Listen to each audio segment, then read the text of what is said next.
Ilmu pendidikan pada hakikatnya merupakan ilmu yang mempelajari proses pembimbingan dan pengembangan potensi manusia secara sadar, terencana, dan berkelanjutan. Pendidikan tidak bersifat netral, tetapi mengandung nilai, tujuan, dan tanggung jawab moral.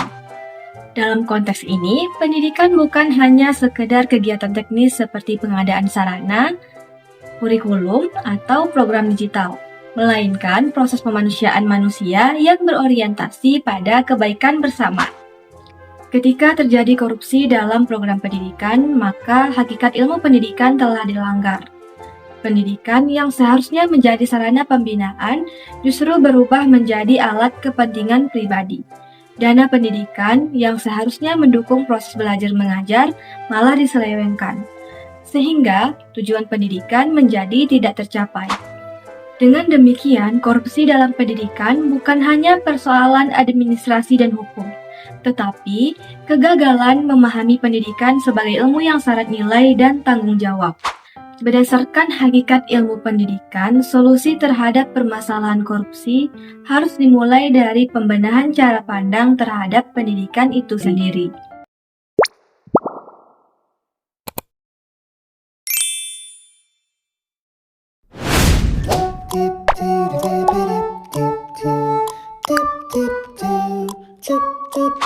Solusi paling mendasar adalah mengembalikan orientasi pendidikan pada tujuan hakikinya, yaitu pengembangan kualitas proses pembelajaran dan peserta didik. Setiap kebijakan dan program pendidikan harus terlebih dahulu menjawab pertanyaan, apakah kebijakan ini benar-benar mendukung proses pendidikan, apakah kebijakan ini memberi dampak langsung pada proses pembelajaran, apakah kebijakan ini benar-benar dapat selaras dengan tujuan pendidikan dalam jangka panjang. Dengan orientasi tersebut, maka pendidikan tidak lagi dianggap sebagai proyek anggaran, tetapi sebagai proses bermakna yang harus dijaga nilai dan kualitasnya.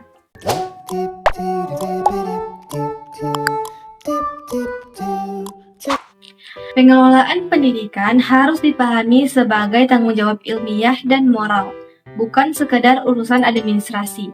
Pejabat dan pengelola pendidikan perlu menyadari bahwa setiap keputusan yang mereka ambil membawa konsekuensi nilai. Artinya, keputusan pendidikan seharusnya didasarkan pada kepentingan pendidikan dan pertimbangan keilmuan, bukan kepentingan pribadi atau kelompok.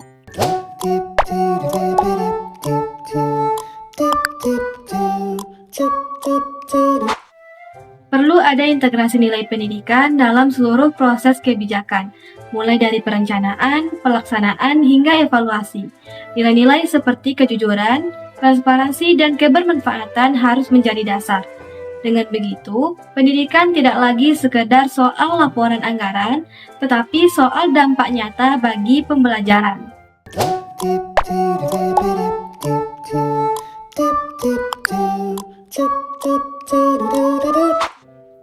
Integritas harus dibangun sebagai budaya dalam dunia pendidikan. Pendidikan tidak cukup hanya mengajarkan nilai, tetapi juga harus mempraktikkannya. Sistem kerja harus mendorong kejujuran dan menutup peluang penyimpangan serta diiringi dengan penegakan sanksi yang adil agar menjadi pembelajaran bersama.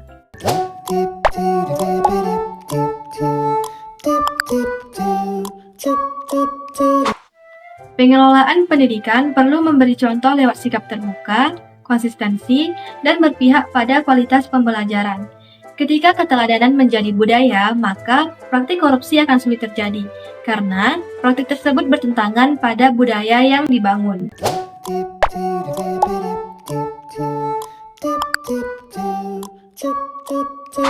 Evaluasi pendidikan perlu berbasis nilai dan dampak, bukan hanya administratif. Evaluasi harus melihat apakah program yang dijalankan benar-benar meningkatkan kualitas belajar dan apakah sumber daya digunakan secara bertanggung jawab.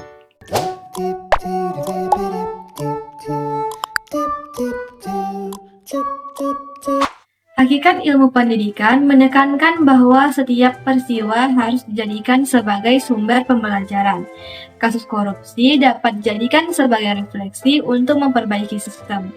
Refleksi dapat dilakukan dengan meninjau kembali cara pendidikan dikelola dan mengkaji ulang kebijakan yang membuka peluang penyimpangan, serta belajar dari kasus tersebut agar kesalahan yang serupa tidak terulang. Dengan pendekatan reflektif ini, maka pendidikan tidak hanya bereaksi terhadap masalah, tetapi belajar dan berkembang dari masalah tersebut. Jadi, penanganan korupsi pendidikan tidak cukup hanya dengan hukum. Berdasarkan hakikat ilmu pendidikan, solusi harus menyentuh nilai, tujuan, integritas, keteladanan, evaluasi, dan refleksi. Dengan cara inilah, pendidikan dapat kembali menjadi proses pembinaan yang bermakna dan bermartabat.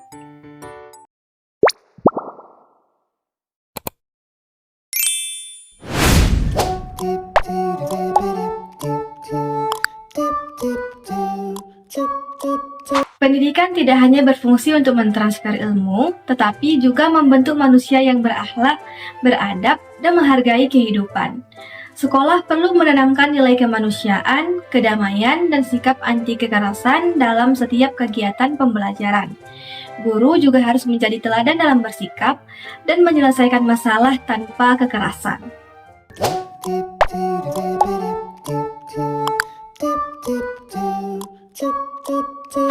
Perhatian terhadap lingkungan sosial sangat penting karena pendidikan tidak dapat dipisahkan dari keluarga dan masyarakat.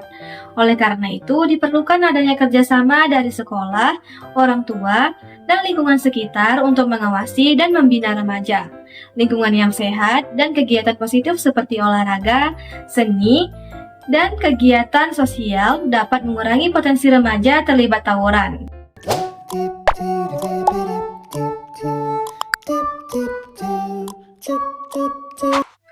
Pembinaan emosi dan kepribadian remaja juga perlu diperkuat karena remaja berada pada masa pencarian jati diri dan emosi yang belum stabil.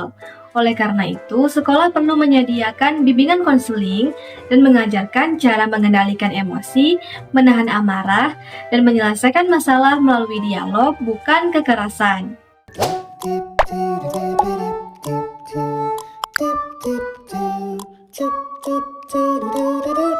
Remaja perlu mengetahui bahwa tawuran dan penggunaan senjata merupakan bentuk pelanggaran hukum yang memiliki konsekuensi serius. Dengan pemahaman ini, diharapkan remaja dapat berpikir lebih panjang sebelum bertindak.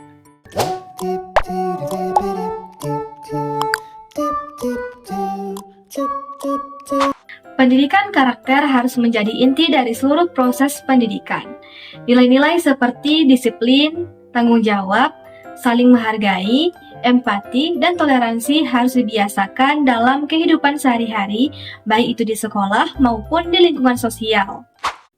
Jadi, pencegahan tawuran memerlukan pendidikan yang menekankan pada penguatan karakter, nilai kemanusiaan, pengendalian emosi, dan kesadaran hukum sejak dini yang disertai dengan kerjasama antara sekolah, keluarga, dan masyarakat.